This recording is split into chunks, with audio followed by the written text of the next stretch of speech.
కనుక ఇంకా ఎవరైనా రక్షణ పొందకుండా ఉంటే ఆన్లైన్లో ఉన్నా ఇక్కడికి వచ్చినా, మీరు బిలీవర్స్ వాళ్ళు పిల్లలేగా ఉండొచ్చు, ఎల్డర్స్ పిల్లలే ఉండొచ్చు, మీరు ఇక్కడే పుట్టి ఇక్కడే పెరిగి ఉండొచ్చు, ఇక్కడే మీకు ఈ పేరు కూడా పెట్టి ఉండొచ్చు, అన్నీ జరిగి ఉండొచ్చు.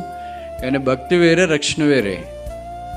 భక్తితో వివేస్కి వస్తుండొచ్చు, కంటత వాక్యాలు చెప్పవచ్చు, ప్రైజులు రావచ్చు, కిరీటాలు పెట్టుకోవచ్చు, అంతా భక్తి ఉండొచ్చు, మంచిదే. లోకంలో కలిసిపోకుండా ఇక్కడికి వస్తున్నారు. కానీ రక్షణ ఆధ్యాత్మికమైన దేవునితో సంబంధం. కనుక ఇంకా యేసుప్రభుకి మీ హృదయం ఇవ్వకపోతే, పాపక్షమాపణ మారమనసు పొందకుండా ఉంటే, ప్రభువైన యేసు నామమున మీరు పాపక్షమాపణ పొందాలని బతిమాలుతున్నాం. యవనస్తులైనా, స్త్రీలైనా, పురుషులైనా, పెద్దలైనా, పర్వాలేదులే అని అనుకోవద్దు. ఒకవేళ జరగకూడదు ఏదైనా జరిగితే నిత్యత్వం ఎక్కడా? What is your eternal life? నీ నిత్య జీవం ఎక్కడ? మరణం వైపా, పాతాళం వైపా?